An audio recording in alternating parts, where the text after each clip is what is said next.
di rafetlu li nga xam ne moo ñu fi dajale tey donc muy cérémonie d'abord de remise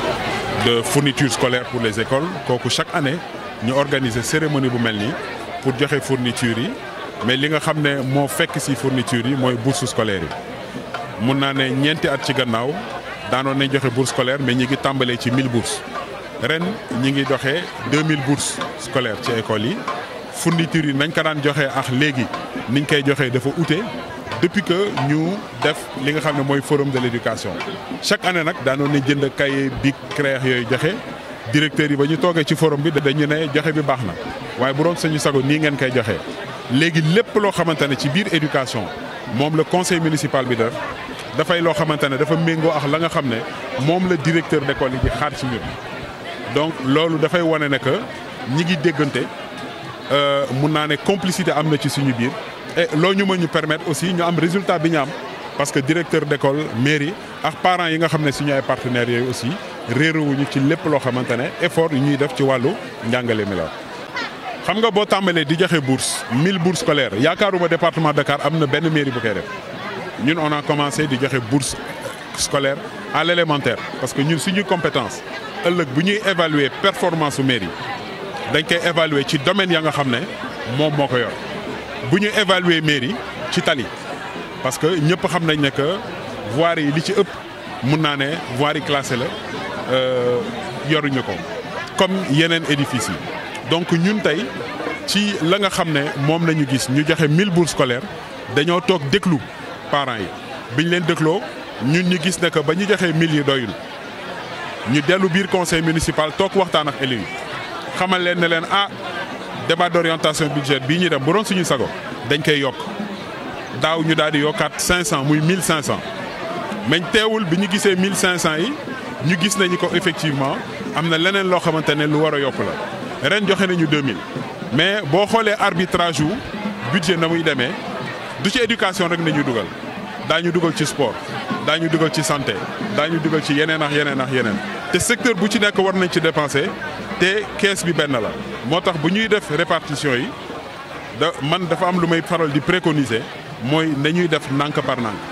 moo ñu permettre ñu maîtriser d'abord suñuy recette mais surtout gën a mën a gérer suñu assiette donc assiette boobu moo ñu mën a permettre tey boo ñëwee ci éducation boo laajee mairie yéen éducation est-ce que lépp la ngeen waroon a def yéen en tant que maire pas en tant que mairie ville en tant que mairie de commune def ngeen ko darañ ne waaw ndaxte Daara Moderne bi ñu leen won gisaguñu benn mairie boo xamante ne defar na beneen bi ci topp mooy bu fekkee ne dañ ñu bëgg a xool ci wàllu fourniture scolaire la ñuy joxe ci fourniture scolaire parents yi dañ daan faral di ñëw sa doom buy jàngi ñu ne la jox ma 100 francs jox ma 200 francs parce que dañoo war a def ay copie fascicule gis nga fourniture yi école yëpp jox nañ leen ay photocopieuse liñ leen di jox mooy ay imprimante ak ay feuille craie ba ñuy bind ñoom ñoo ñuy wax ban marque nga bëgg ñun bu ñuy jënd ñu jënd marque ba nga xam ne moom nañu bëgg loolu dafay wane aussi loo xamante ne la ñuy def na doon loo xamante ne dañ ci yëgoo dafa am benn baat ci tubaab buy faral di wax ne lépp loo xamante ne yaa ngi koy defar nga di ma ko defal te waxoo cax man yaa ngi koy def contre man moo tax ñun dañuy privilégier toujours waxtaan lépp loo gis lu ñuy def la ci biir commune bi le conseil municipal da ciy toog waxtaan avec des conseils de quartier te conseils de quartier yi nekk les représentants des populations ci biir école dañuy waxtaan ak directeur d'école di waxtaan ak API donc loolu mun naa ne partenariat boobu moo indi résultat bi nga xam ne tey am nañ ko au niveau de Hann loolu vision la Daara Moderne dafay loo xamante ne ku dëkk Yaraax xam historique u Yaraax waxuma Hann Bel-Air Yaraax laay wax ku dëkk Yaraax xam histoire wu Yaraax xam ñi nga xam ne kilifa diine yi nga xam ne jaar nañ Yaraax yëpp dañuy d'abord privilégier jàng alxuraan balaa ñuy dugg école tubaab waxuma beneen quartier man pour Hann Bel-Air laay wax boo demee ci yenn quartier nouveau yi bu mel ni Mariste am na ci ñoo xamante ne dañuy bëgg a seen doom jàng d'abord alxuraan balaa ñuy dugg tubaab daara bi looloo ko fi indi dafay daara boo xamante ne du pour benn quartier mais dafay daara boo xamante ne premier critère mooy nga dëkk Hann Bel-Air képp koo xamante ne dëkk nga Hann Bel-Air nga bëgg sa doom mu dugg ci biir école bi bu fekkee ne def nga demande ñu étudier que daañu jël ñu inscrire la donc loolu aussi dafa bokk ci loo xamante ne suñuy compétence la daara bi dafay fonctionner comme école bii ni muy fonctionner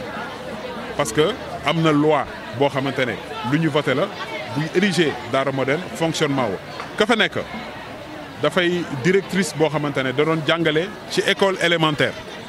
bu am compétence de plus de 17 ans ci biir école boobu rek donc mu bàyyi ci gannaaw moom benn expérience bu mag ci wàllu jàngale ñu yóbbu ko ne ko moom ngay def moom yaay nekk directrice boobu. donc c'est pour vous dire que loolu dafa bokk ci li nga xam ne innovation la mais dañoo déglu message yu parents yi nga xam ne dañ ñu newoon bu ñu mënoon a am dara donc yàlla teg ci loxoom nag aussi ñu mën a egg fi ñu. man à titre personnel am naa sama vision par rapport au stade mais damay faral di wax ne boo jiitee une communauté bul di teel a wax da ngay déglu ku ne man dama ànd ak d'abord samay naataango mooy équipe municipale bi mais di waxtaan également avec le mouvement nawetaan boo gisee fan yi ci gannaaw stade bi dañ ko suspendre préfet dafa jëloon arrêté ne fii kenn du fi jouer mais loolu c'était par rapport ak incident yoo xamante ne am nañ ci donc muy loo xamante ne ñun d'abord en tant qu'élu daf ñu metti parce que tabaxuñu stade pour ñu di ko tëj mais dañ ko tabax pour que dafa bokk ci suñu politique de jeunesse bokk ci suñu politique sportive mais bëggoon également au maximum doomu Hann Bel-Air mën ci profiter mais incident yi fi awoon moo fi am alors damay remercier d'abord le préfet de Dakar le sous-préfet parce que stade bi ubbiwaat nañ ko jël na arrêté boo xamante ne ubbi nañ ko et ce sera ouvert à partir d'aujourd'hui ou à partir de demain ou samedi donc loolu dafay indi collaboration boo xamante ne également ñi ngi koy xam avec les autorités mais man li may faral di wax je le dis de manière très claire ñu tëj stade bi arrangé wul équipe nawetaan yi arrangé wul population Hann Bel-Air le message que je sens bi may lancé man gëmuma que nawetaan lu mu neex dafa ànd ak violence parce que gisuma violence lan la mën a indi donc nit yi damay gis ñi ngi def ay slogan non violence non warutul nekk slogan dafa war a nekk une réalité parce que localité bu demee ba am chance daal di am stade bu mel ni stade bu Hann Bel-Air muy loo xamante ne lu tuuti la par rapport ak li ñu war a def parce que ku dugg ci stade bi di nga xam ne que stade bi amul espace yu doy mais li may faral di wax du ñu toog ba am stade bu 5000 places di doog a ubbi stade bi donc dans un premier temps dañuy ubbi am nga plus ou moins 800-900 places donc déjà début la année prochaine incha allah dañuy continuer waat daal di yokk gradin yi pour mën a yokk capacité bi mais continuer le programme de réhabilitation de ce stade donc li nga xam ne loolu tey ubbi nañ stade bi peut-être parce que le mouvement nawetaan soxla woon nañ ñu gis na que le stade est praticable mais di ngeen gis na que déjà d'ici la fin de l'année le 31 décembre lépp lu jëm ci charpente bi dana pare pavage bi war a dem ci stade bi dana egg vestiaire yi danañ ko réhabiliter donc lépp luy commodité bu war a nekk autour du stade danañ ko def mais mieux que ça jël ay doomu Hann Bel-Air ñuy liggéey ci stade bi parce que am na localité yoo xamante ne da ngay xool les anciens champions de football internationaux dañuy am des difficultés da ngay toog toujours gis ñu naan ñi ngi katal diw mais ñun Hann Bel-Air bu ñu amee suñu stade am ñoo xamante ne suñu ay mag lañu ñu ngi fi mais mën nañ leen recadrer li nga xam ne mooy seen expérience ñu mën ko mettre à la disposition de nos populations donc c'est pour vous dire que c'est pas l'infrastructure en tant que telle ñun moo ñu intéressé li ñu intéressé c'est l'industrie du football naka nañ koy développer am un club d'élite loolu dafay loo xamante ne c'est la prochaine étape dem assemblée générale lii di USB les acteurs du football toog waxuma man mu ñëw tànn les acteurs du football toog ñu daan ne diw jiital nañ ko mu am nag diw boobu mettre en place des équipes boo xamante ne diw boobu da am tous les pouvoirs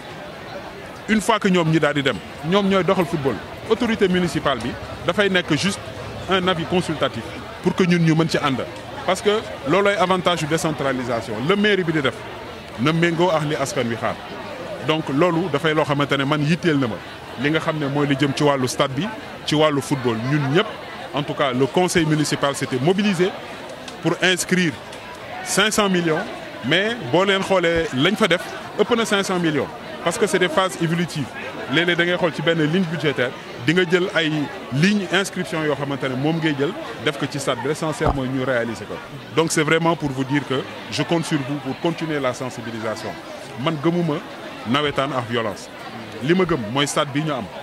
ñu gën ko renforcer ñu gën a toog waxtaan parce que boo xoolee nouvelle mesure yi nga xam ne préfet jël na ko léegi match nocturne amatul loolu déjà c'est pour réduire le risque mais boo xoolee benn zone recette yi mu am mën a am bu organiser 3 matchs ute nax recette yi mu mën a am boo defee 2 matchs loolu gën a lu ñu mais on est dans l'obligation ànd ak ñoom beneen bi mooy le mouvement nawetaan La mairie n'a aucune prétention. Li am solo pour ñun, c'est que la jeunesse s'y retrouve. On ne va pas demander au mouvement navétane wala aux zones ne leen da ngeen di fay journée 30 000 40 000 mën nañ ko def mais bu fekkee ne 30 000 40 000 bi ñu nar a fay mën na renforcer service d'ordre mais à ce moment-là dañ leen di appuyer ci loolu. On veut les encourager vers ça. On veut d'abord que képp kuy ñëw di seetaan ci en toute sécurité nga dugg seetaan mën a génn nga xam ne que risque zéro. Donc vraiment loolu mooy suñu prochain défi lépp xëyul sotti il faut un travail et il faut que ñëpp a impliqué wu et je sais que yéen a ngi ciy jàpp. C'est pour ça que dañ leen di remercier mais xoolal ban dëkk ngay dem dans Dakar nga am chance mairie ba tabax stade nga toog la nga xam ne mooy chaîne locale ba fa nekk nga toog mu di la defal un direct mais loolu c'est un privilège. Mais loolu nag bu ñu ko yàq vraiment loolu mooy li nga xam ne en tout cas ñun danañ ci taxaw lu jaar metti woon na dinaa ci profité pour massawu aussi équipe boo xamante ne aj nañ ko muy équipe bu Tableau Ferraille donc 5 ans 2 ans 10 na ci équipe metti na ci équipe en tout cas man en tant que maire damay apporter toute ma compassion mon soutien à l'équipe parce que xam naa bu baax a baax dirigeants yi la ñuy daj lamba seen poche mobiliser wu investir nga toog ñu aj la fekk yow en tant que dirigeant loolu taxuloo woon a jóg donc je comprends et di demander en tout cas à ce que li nga xam ne mooy footballu Yaraax d'une manière générale pour que mu mën a développer. Merci.